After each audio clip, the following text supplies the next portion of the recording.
Hello, नमस्ते. कसे आहात? छान ना? मी पण मस्त आहे.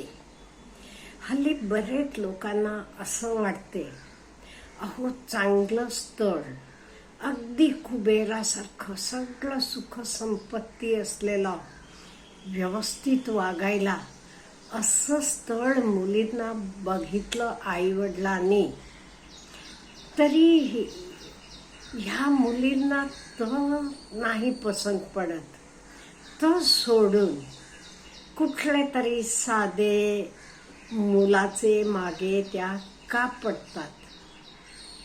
आणि नुसतं मागे पडत नाहीत, कधी कधी त्या आपले नवरेचं म्हणा किंवा ठरलेले नवरेचं जीव घ्यायला सुद्धा पुढे मागे बघत नाहीत का? म्हणजे आपण बघितले इंदूरचे सोनमना काय केलं, मेघालयाला घेऊन गेली नवरेला आणि तिथे त्याचं खून करून दरीत फेकून दिले. आणि नुकतं आपले पुण्यात आपण बघितलं सिया गोयलनं काय केलं. लग्न ठरलेलं होतं नोव्हेंबरमध्ये, 17 कोटी देऊन पॅलेस बुक केलेलं होतं उदयपूरला, 2 प्रायव्हेट विमानं बुक झालेली होती, बाकी सगळी तयारी चालू होती. असं असताना तिनं आपले नवरेला संपवले का? तिचं आणि कुठले तरी मुलाबरोबर तिचं काय म्हणेन मी, प्रेम होतं म्हणून. इन द सेम वे आपण कितीतरी सिनेमात बघतो, सिनेमातही काही हे घडते तर दाखवतात. आता सैराट सिनेमात काय दाखवले, एवढेच काय, आपले आजूबाजूला तुम्ही बघितला तरी कितीतरी एक्झाम्पल्स असतील. आमचे ओळखीची एक चांगले घरातली मुलगी, त्यांचे घरात शेताचं काम बघायला सालगडी ठेवलेला होता, त्याच्याबरोबर पळून गेली. आईवडिलांनी काय करायचं हो? एवढ्या का? लग्न झाल्यावर पण मी बघितलेलं एक सांगते, म्हणजे मुली एवढ्या कशा काही, काय म्हणेन मी, विदाऊट डोकेचं असतात, मला कळत नाही. त्या मुलीचं लग्न झालेलं होतं, स्थळ म्हणजे उत्तम, भरपूर श्रीमंती, फक्त श्रीमंतीच नाहीये, माणसं सुद्धा एवढी चांगली हो, एवढी प्रेमळ, एवढी सरळ स्वभावाची. घरात सकाळी 7ला स्वयंपाकीण बाई आली की रात्रीचा स्वयंपाक करून जायची ती. आणि लग्न झालं तेव्हा सासू पण नोकरी करत होती. सासू म्हणतीये मला, मी बेटा हे शब्दाशिवाय तिच्याशी कधी बोललेली नाहीये. तिला 12 वाजता जेवायला हवं ते तेव्हा हे स्वयंपाकीण बाईला सांगितलं, ती गरम गरम भाकरी करून द्यायची. एवढं सगळं असताना एक मूल झाल्यावर सुद्धा ती मुलगी सोडून गेली की तिचा माहेर पण काही बडं नाहीये. वडील साधे कुठले तर प्रायव्हेटमध्ये नोकरीला आहेत आणि तिथे ही माहेरी गेल्यावर पतसंस्थेत कामाला लागली. तिच्या सासूबाई मला म्हणाल्या, मी माझे स्वयंपाकीण बाईला पगार देते, त्याच्यापेक्षा कमी पगार ती तिथे पतसंस्थेत दिवसभर काम करून मिळवते. म्हणजे काय मिळालं बघा. आणि त्या मुलीला का तू आलीस, का तुला राहायचं नाही म्हटलं की, ते लोकांचं सारखं हॉटेलिंग फिरणं मला आवडत नाही बाबा असलं, म्हणून मी आले. आता ह्याला काय म्हणायचं? अहो तुला हॉटेलला जायला आवडत नाही, तू जाऊ नकोस ना, ते एन्जॉय. तिच्या सासूबाई तर म्हणाले, ह्या वयाला मला आवडतं हे सगळं आणि या यंग मुलांना आवडायला पाहिजे, ते नाही तिला आवडत, घरात राहू देत, आमच्यात काही स्वयंपाकीण बाई आहे. असं नाहीये तेवढेसाठी आपण लग्न मोडून राहावं म्हणून. त्यामुळे हे का करतात इथे, हे का करतात हे आपण बघायला. पहिलं, मॅच्युरिटी नाही, मॅच्युरिटी बिलकुल नाही. त्यामुळे पूर्णपणे विचार करत नाही.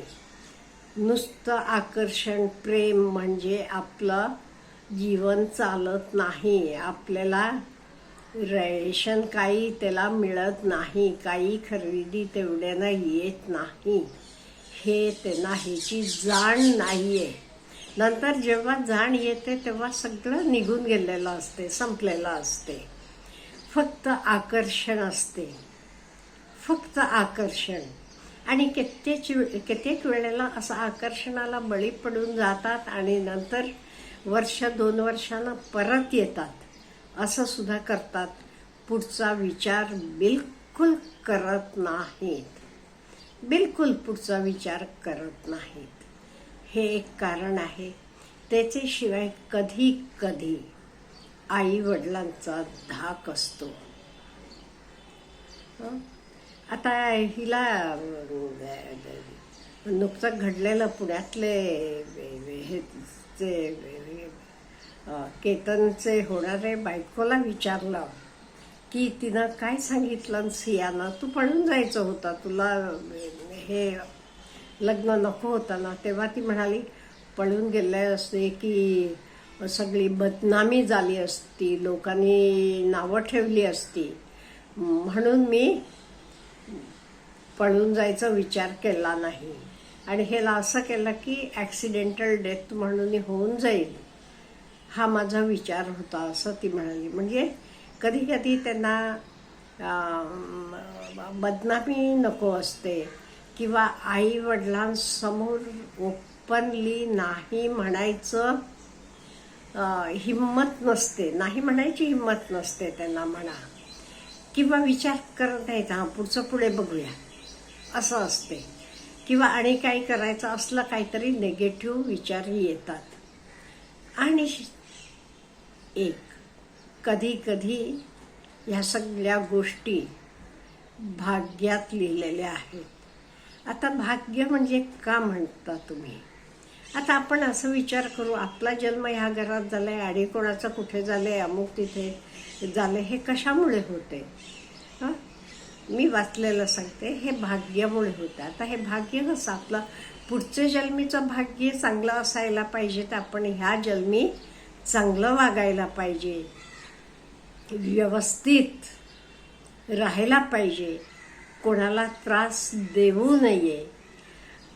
त्यामुळे हे संचित कर्म म्हणतात, गेले जन्मीचं आलेलं, हे सुद्धा म्हणू शकतात.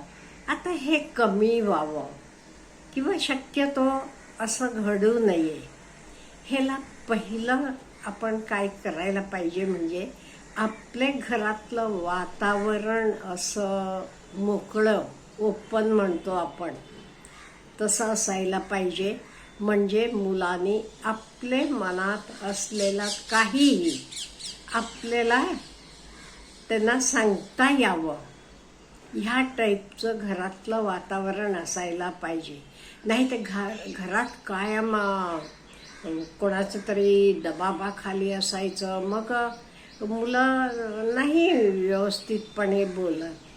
हे पहिलं झालं. पहिलं घरातलं वातावरण आपण व्यवस्थित ठेवायला पाहिजे, प्रेम असायला पाहिजे, विश्वास असायला पाहिजे. आणि त्याचे नंतर पुढचं म्हणजे आपल्याला आपल्यावर प्रेम असायला पाहिजे. आपल्याला आपल्यावर प्रेम म्हणजे मी असं केलं की उद्या काय होईल, हा विचार जरा तरी पाहिजे ना. त्यामुळे फोकस आपण स्वतःवर करायला पाहिजे. तर आणि तिसरं स्पिरिच्युअल तुम्ही म्हणाल, आपल्याला देवावर विश्वास पाहिजे आणि आपण मुलांना पण हे क्रिएट करायला पाहिजे. म्हणजे आपण कोणाचंही काही वाईट केलं की त्याचे परिणाम आपल्याला भोगावे लागणार आहेत. त्यामुळे आपण कसं वागायला पाहिजे, आपण व्यवस्थित वागायला पाहिजे, दुसऱ्याला त्रास देता कामा नये. मग नाही ते मी चुकीचं केलं की त्याचं मला भोगावं लागणार आहे, त्यामुळे मी तसं करू नये. ही जरा स्पिरिच्युअलिटी म्हणजे हे आपल्यासाठी, हे काही देवासाठी नाही आहे. हे आपण जरा मुलांमध्ये बिंबवलं की मुलं पण व्यवस्थित वाटेवर जातील असं मला वाटते. आपल्याला काय वाटते ह्याच्याबद्दल? Have a good day.